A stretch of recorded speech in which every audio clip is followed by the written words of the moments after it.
नमस्कार, मी विष्णू बुरे. तर आपण आता नागरतास हे जागृत देवस्थान आहे आणि हे किती वर्ष जुनं आहे आणि हे मंडळ कशा पद्धतीनं काम करते आणि जे भाविक भक्त आहेत त्यांचं नियोजन कसं करते, महाप्रसादात असेल किंवा दर्शनात असेल, तर आपल्यासोबत काही मंडळाचे सदस्य आहेत, या मंदिराचे सदस्य आहेत, अध्यक्ष आहेत, त्यांना विचारूया. सर, आपलं मंदिर किती जुनं आहे आणि काय परंपरा जोपासता तुम्ही?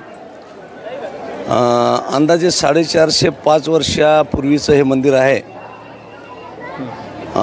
या ठिकाणी हे शेत पडीत होतं आणि वहिती करत असताना सदर शेतकऱ्याला नांगरामध्ये आईच्या मूर्त्या ह्या मिळाल्या, त्यामुळे या गावाचं नाव नागरतास असं करण्यात आलं. आणि त्या ग्रस्थानं त्या मूर्तीची प्राणप्रतिष्ठा केली आणि ही देवळं बांधलीत, म्हणून इथल्या रहिवाशाचं आडनाव देवळे अशी आख्यायिका आहे. तर दरवर्षी चैत्र आणि आषाढी असे 2 नवरात्रचा उत्सव संस्थांवर मोठ्या प्रमाणात साजरा करण्यात येते. या ठिकाणी हजारो देवी भक्त विदर्भ आणि मराठवाड्यातून रांगेमध्ये दर्शन घेतात आणि ही नवसाला पावणारी देवी आहे.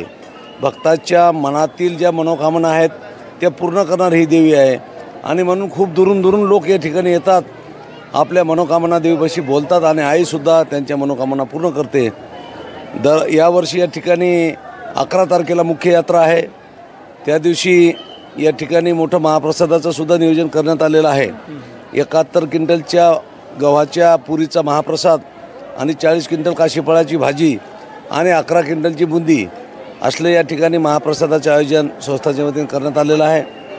अनेक दात्यांचा याच्यामध्ये सहभाग आहे आणि या ठिकाणी येणाऱ्या भाविक भक्तांना पिण्याचं पाणी असेल, स्वच्छतागृहाची व्यवस्था असेल, सावलीची व्यवस्था असेल, त्यांना दर्शनाची सुविधा मिळवून देण्याची गरज असेल, ते सगळं पूर्ण करण्याचं काम या ठिकाणी आईच्या कृपेने आम्ही सगळे करत असतो आणि अशा प्रकारे या ठिकाणी हा उत्सव अगदी आनंदात साजरा होत आहे. आपले जे नियोजन करण्यासाठी आता किती सदस्य काम करतात याच्यामध्ये आणि पहिली या मंदिराची परिस्थिती काय होती, म्हणजे काय अवस्था होती पहिली?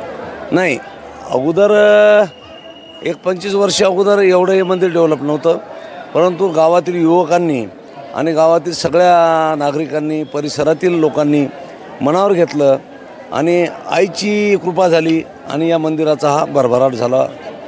आता बघू शकला मी मोठ्या प्रमाणात इथं भाविकांची गर्दी आहे. इथं आपले पोलीस बांधव पण आहेत, ते पण दक्षता घेतात. तर पोलीस बांधवासाठी 2 शब्द काय सांगाल तुमच्या देवस्थानच्या मार्फत? या ठिकाणी कायदा आणि सुव्यवस्था या ठिकाणी राहावी म्हणून आमचे मालेगावचे ठाणेदार या ठिकाणी अतिशय चांगला बंदोबस्त त्यांनी या ठिकाणी लावलेला आहे.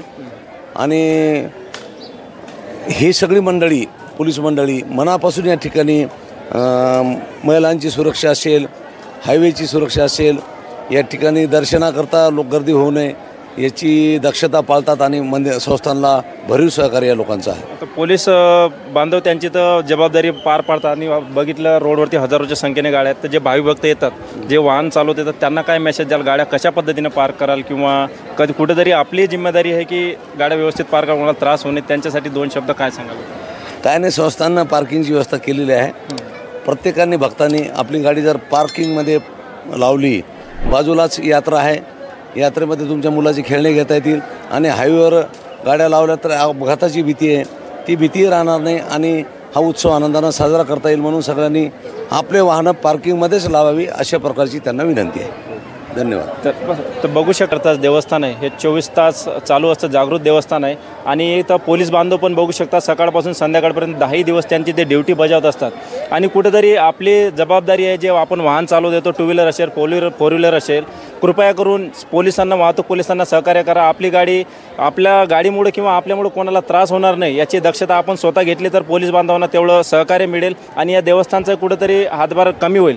तर यांची एकच विनंती आहे, आता सर महाप्रसाद किती लोकांचा असणार आहे तुमचं? हे किमान 50,000पेक्षा जास्त लोक महाप्रसाद घेतात या ठिकाणी. हे कुठल्या दिवशी येणार आहे आता महाप्रसाद? 11 तारखेला नवमीला या ठिकाणी होम हवन आहे. होम हवन झाल्यानंतर लगेच बारी पद्धतीनं महाप्रसाद या ठिकाणी वाटप करण्यात येणार आहे. तर या मंडळाकडून 11 तारखेलाही मोठ्या भव्यदिव्य महाप्रसादाचं इथं आयोजन केलेलं आहे. तर भावी भक्तांनी या महाप्रसादाचा आयोजित लाभ घ्यावा. आणि माझी परत एकदा विनंती आहे की पोलिसांना सहकार्य करा आणि जे देवस्थानचे सहकारी असतील, कार्यकर्ते असतील, त्यांनाही सहकार्य करा. धन्यवाद.